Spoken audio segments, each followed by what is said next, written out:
Question: how do you trade when the market is slow, when there's hardly any movement?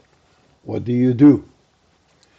Hi, my name is Lord Loyens, founder of Black Bear Dog Trading, and in this episode, I'm going to shed light on how you should trade when the markets are slow, when there is barely any volatility at all, when it takes forever for just one pip to materialize. What do you do in those instances? Do you go and look for other assets to trade? Do you, in my case, being forex trading, do I now just go and start taking every currency pair that is made available to me apart to see if possibly I can trade one of them? What do I really do? What do you do? Well, the answer is actually quite obvious. You don't do anything. You don't trade. I've said it before many times already, and I'll repeat it now once again. You don't run after the market. You wait for the market to come to you. Now, I know there are an awful lot of traders out there who are absolutely convinced they have to be in a trade just about every day, every hour of a day. It doesn't matter. They have to trade because they are convinced that they are missing out of possible opportunities when they don't trade. I was once in that exact same predicament and it didn't end up well. In fact, it ended up with a massive loss of $18,000 in just one trade. And that's when I learned my lesson. See, just because you're not trading doesn't mean you can't do something that still pertains to your chosen path, career, business, whatever you call it. You can always go and check and see the trades that you took that ended up in losing propositions, why you made the mistakes, what could you have done to minimize the losses, what could you have done to have a tighter stop loss, what could you have done so that those positions would not have been losing positions but would have been winning trades. There's a lot of other things you can do that still pertains to forex trading, but that doesn't involve you actually being in a trade. Again, I learned the hard way that when you chase after the market, you end up making mistakes. You are antsy, you don't think clear, you're in a hurry, you're nervous, your emotions are all over the place. It doesn't work. The better thing to do is realize that the markets are slow, there isn't anything happening, and relax. And that's really the best thing you can do. It's not only the best thing you can do for yourself, your emotions, and your mental aptitude, but it's the best you can do for your trading overall. Relax. Walk away. Go for a hike somewhere. Go read a book somewhere. Watch a comedy show you haven't seen in a while you always wanted to see.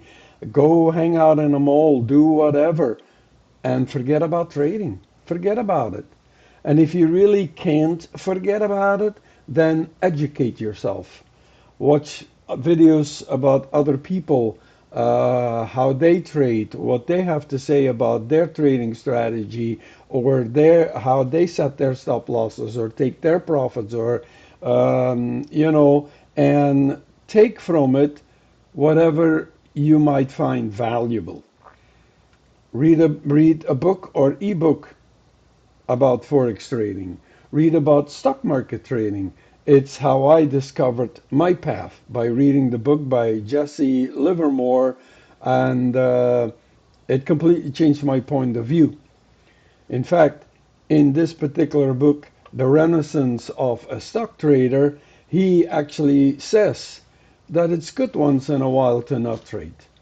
It resets all your senses. And indeed, it really, really does. So when the markets are slow and there is nothing happening, just walk away. Stop sitting behind your computer. Stop staring at the chart. Stop digging and seeing if you can somehow pull out a trade. Just let it be. This is a perpetual machine, trading, and every day brings new opportunities. And these opportunities will always be there, so you don't miss anything. Just because today you weren't able to trade because the market was slow may actually be a good thing.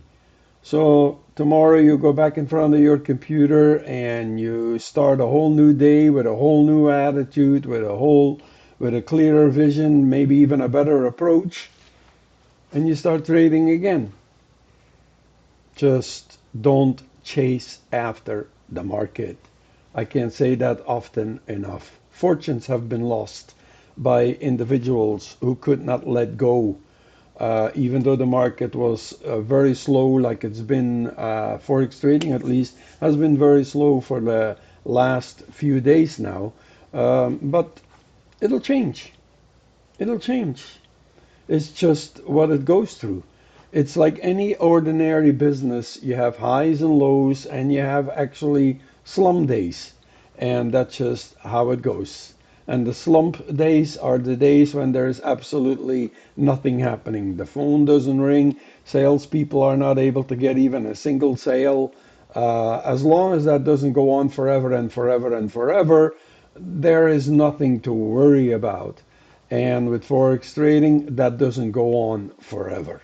Absolutely not. Tomorrow may be completely the opposite of what we've been experiencing the last 2 days. And if it's not tomorrow, it will be the day after. So don't be in a hurry. Don't be antsy. Don't get nervous. Don't convince yourself, oh my God, I have to trade, because if not, how can I call myself a trader? That's part of being a trader. That's part of knowing when not to trade. And when the markets are slow, that's when you don't trade. It's really a very simple concept. So I'll tell you what I do when the markets are slow like they have been. The last 2 days or so, trades haven't really presented themselves. I stick only to a handful of currency pairs that I trade on a regular basis. So I don't go checking the other currency pairs that the broker has made available and one by one scan them to see if possibly I can enter a trade. If one of my handful of currency pairs that I normally trade doesn't offer an opportunity, that's it. I don't bother with it. And I may, during the course of the day, look at my phone and see if maybe there was a change. But if there isn't, there isn't. It's really simple. What I do otherwise is I use my finance.yahoo app, where I've built a list of index and ETFs that I'm interested in investing in, and I monitor them for performance for some time. Usually I do this by having a few, usually it's like 6, 7 of them. And for a little while, I track their performance. I check and see how they're doing. And at the end of a certain time frame, which for me is usually a month, I have a very good idea of how that index or that ETF performs normally, and that is based on my decisions, based on my research, not on what experts tell me or what I find in other videos. And then I go and I modify my Fidelity account and get rid of the indexes and the ETFs that haven't performed as well or even underperformed, and I replace them with index or ETFs that, according to my research, my Yahoo Finance app, are consistently earning well. So that's one of the things I do when there are off days. And other things I do is I keep myself busy by watching a favorite comedy show that I have. I absolutely love that 70s show. I know it's corny, dorky, but I like it a lot and I watch it whenever the opportunity presents itself. So, and that's what I do. And other than that, I read books. I read books about individuals who walk the path that I'm currently walking, especially in trading, and how what their views were, how they traded. And I always try to learn something, see whatever little tidbit, whatever little nugget that they may share that I can benefit from and maybe apply to my own trading venue. So that's it. I can go on and on and on and on. I can rant all day about this. There's no need for that. It's very simple. When the markets are slow, don't trade. Just accept it and wait patiently until the markets pick up again, and they will. They always do. All right, that's it for now. Take care, and as always, God bless.